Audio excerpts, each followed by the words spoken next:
老闆有冇人？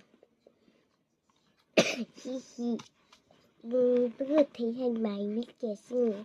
我問好幾多錢？我點解睇唔到嘅？睇下先，20蚊，太貴啦！睇第二，哇，好勁啊！呢啲寶可夢卡，哇，呢個好靚啊！咦？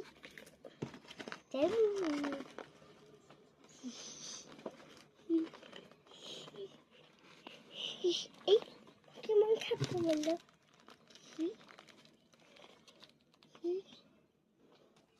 你想做咩啊？小偷你係啊？自己偷嘢。你唔知道？你偷唔喺到你就想偷啊？真係啊！幾氣啊！哈哈哈！仲敢偷我啲嘢，係咪？啊，對唔住啦，真唔知。終於可以攞翻我啲嘢啦！邊個叫你偷我啲嘢？你做咩攞兩個啊？你見邊個？